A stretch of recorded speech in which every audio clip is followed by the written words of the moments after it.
கோபிச்செட்டிப்பாளையத்தில் கூட்டம்.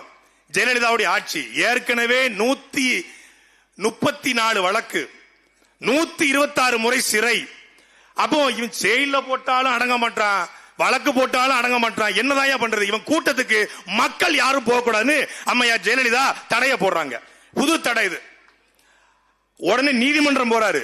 நீதிமன்றம் போய் நம்ம எப்படி அண்ணன் சீமானவர்களுக்கு பழனி பாபா குறித்து கூட்டம் போட அனுமதி மறுக்கப்பட்டு நீதிமன்றம் போனோமோ அப்படி பழனி பாபாவும் நீதிமன்றம் போறாரு. நீதிமன்றத்தில் போய் தடையை உடைச்சு கூட்டம் நடத்த அனுமதி வாங்கிறாரு. ஆனா மக்கள் கூட கூடாதுன்னு ஜெயலலிதா சொல்லுது. சரி வேண்டாம், மக்கள் கூட வேண்டாம். இந்தியால உலகத்திலே ஒருத்தன் மக்கள் கூட கூடாது தடைய போட்ட பிறகு 150 எரும மாடை கட்டி அவர் சொல்றாரு, ஒரு எரும மாடு என் கூட்டத்துக்கு எந்த எரும மாடு வரக்கூடாதுன்னு தடை போட்டிருக்கு. அதனால எரும மாடு வாண்ட பேசுறேன், வாண்டையாவது பேசுறேன், மத்த எரும மாடுக்கு புரியாது. 1.5 மணி நேரம் எரும மாட்டுக்கிட்ட அரசியல் பேசிய ஒரே தலைவன் எங்க அண்ணன் பழனி பாபா. அதனால பழனி பாபா கொண்டாடுறோம். சாதாரண ஆள் கிடையாதுங்க, சாதாரண ஆள் கிடையாது. முட்டுக்கு முட்டு எதிர்முட்டு என்று 136 வழக்கு. இப்ப நம்ம வழக்கு போட்டா என்ன பண்ணுவோம்?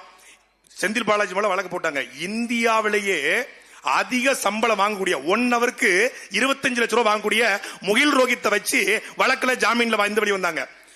136 வழக்கு, 126 சிறை, 126 முறை ஜெயிலுக்கு போயும் அவரே அவருடைய வழக்கில் வாதாடி வெளிவந்த ஒரே தலைவன், எல்லா வழக்கிலையும் உடைத்த ஒரு தலைவன் அண்ணன் பழனி பாபா.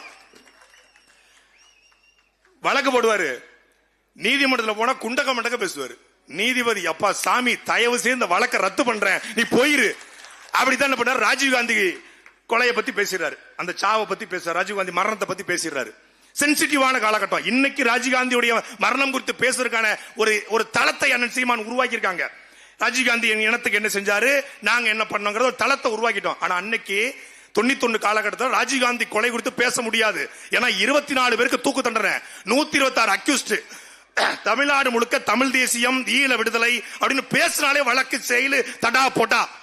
அந்த காலகட்டத்தில் சொல்றாரு, இந்த ராஜீவ்காந்தி ஒருத்தர் இறந்திருக்காரு, தானுன்னு ஒரு அம்மா குண்டை கட்டி பாஞ்சா சொல்றாங்க. நான் கேட்கிறேன், எப்படி தானு உடம்புல குண்டு இருந்திருக்கும்? ஏங்க இந்த பாட்டுல நான் குண்டு வைக்கிறேங்க, இந்த பாட்டுல குண்டு வச்சா இந்த பாட்டில் வெடிக்குமா, பக்கத்துல இருக்க இந்த மைக் வெடிக்குமா? பாட்டு தானே வெடிக்கும்.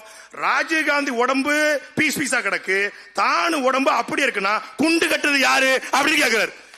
அன்னைக்கு கேட்டாரு. வழக்கு போது, அங்க வழக்கு போது. எப்படிங்க இதை சொன்னீங்க? ராஜீவ்காந்தி இவ்வளவு விட்னஸ் இருக்க, எங்க விட்னஸ்? விட்னஸ் கூப்பிடு.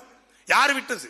அவன் வாழப்பாடி ராமமூர்த்தியை கேட்டா குண்டு வெடிச்சது, வானத்தை பார்த்தோம், புகையா போச்சுன்ற